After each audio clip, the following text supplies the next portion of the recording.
چونکہ بشریت کا معاملہ آ گیا ہے تو ہمارے ہاں عوامی سطح پر یہ بڑی بحث ہے کہ حضور نور ہے یا بشر ہے۔ صاحبزادہ فیض الحسن صاحب کی بات آپ کو میں سنا چکا ہوں کہ ہم مانتے ہیں کہ کیا جانتے ہم جاہل ہیں، ہم نے قرآن نہیں پڑھا، ہم عربی نہیں جانتے، ہم جانتے ہیں آپ بشر تھے، لیکن آپ کی بشریت کو نمایاں کرنے کو ہم آپ کے خلاف سوء ادب سمجھتے ہیں۔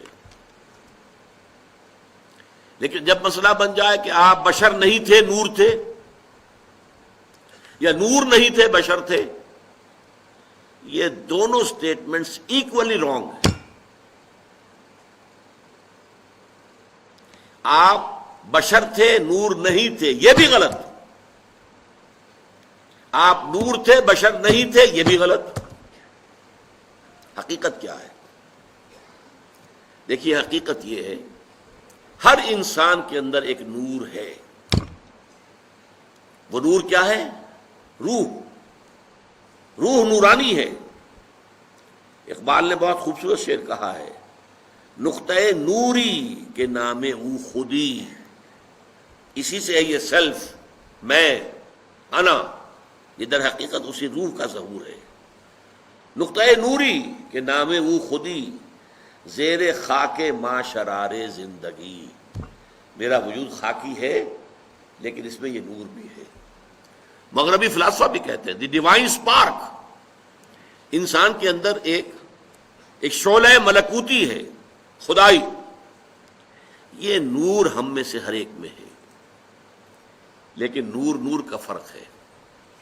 جیسے سورہ حدید اور سورہ تحریم دونوں میں آیا ہے، قیامت کے دن ہر مومن کو نور عطا کیا جائے گا، جس کی روشنی میں وہ پل صراط کا جو مشکل مرحلہ ہے وہ طے کر لیں گے، لیکن وہ اپنی کوانٹیٹیو اعتبار سے اس کے درجات اتنے مختلف ہوں گے۔ حضور نے فرمایا کسی کو تو نور ایسا ملے گا کہ مدینے سے اس کی روشنی صنعاء تک جا پہنچے گی، یمن۔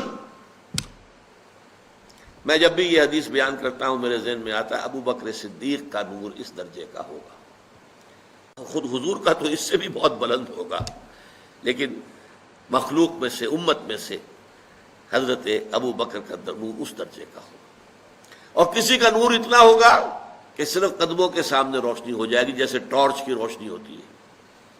اور یہ بھی بڑا خوش قسمت ہوگا کہ ٹارچ اگر مل جائے تب بھی آدمی راستہ تو چل پڑتا ہے نا، گڑھا تو نظر آ جاتا ہے، گڑھے سے بچ جائے گا، سانپ کے بل سے تو بچ جائے گا، یہ سانپ کا بل ہے اس سے بچ کر نکلے، لہذا وہ بھی بہت بڑا خوش قسمت ہوگا۔ منافقین وہ ہوں گے جن کو سرے سے کوئی نور نہیں ملے گا۔ تو یہی تفاوت ہے ہمارے نور میں، جو میرے اندر نور ہے آپ کے اندر نور ہے، ہم میں سے کسی میں زیادہ ہے کسی میں کم ہے۔ محمد عربی کا وہ نور روحانی آپ کے پورے وجود کے اوپر غالب ہے، مستولی ہے، چھایا ہوا ہے۔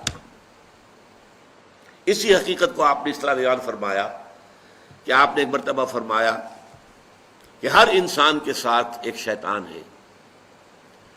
کسی نے پوچھ لیا جرت کر کے حضور آپ کے ساتھ بھی ہے؟ فرمایا ہاں ہے، لیکن میں نے اسے مسلمان کر دیا ہے تو صحیح۔ حضور کی بشریت بھی ہے، بشریت کے تقاضے بھی ہیں، لیکن آپ کی روحانیت ہے، اور روحانیت کی نورانیت ہے۔ وہ بشریت کے اوپر روحانیت اتنی غالب آ گئی ہے کہ اسے ہم کہہ سکتے ہیں کہ آپ مجسم نور تھے، لیکن نفی نہیں کی جائے گی، آپ بشر بھی تھے نور بھی تھے۔ آپ بشر بھی تھے، آپ آمنہ اور عبداللہ کی اولاد تھے، بیٹے تھے، آپ عبد المطلب کے پوتے تھے، آپ ہاشمی تھے، قرشی تھے، آپ انسان تھے، آپ کھانا کھاتے تھے، آپ کو تکلیف بھی ہوتی تھی، آپ کے اوپر جادو تک بھی اثر کر جاتا تھا، یہ ہوا ہے۔ بشریت کی نفی کیسے کر دیں گے؟ آپ کے وار پڑا ہے تو خون کا فوارہ چھوٹا ہے، اور خون زیادہ چلا گیا ہے تو آپ بے ہوش بھی ہوئے ہیں، کیسے نفی کر دیں گے؟ لیکن یہ کہ آپ کی نورانیت جو ہے، روح کی نورانیت، روح محمدی، اس کی نورانیت نے اس پورے وجود بشری کو ڈھانپ لیا ہے، اور اس اعتبار سے ہم کہیں کہ آپ نور مجسم تھے تو کوئی غلط نہیں۔ تو آپ نور بھی تھے اور بشر بھی تھے۔ ان میں سے کسی ایک پہلو کی نفی بھی کرنا میرے نزدیک بہت بڑی غلطی ہے، بلکہ میں اسے گمراہی سے بھی تعبیر کروں گا۔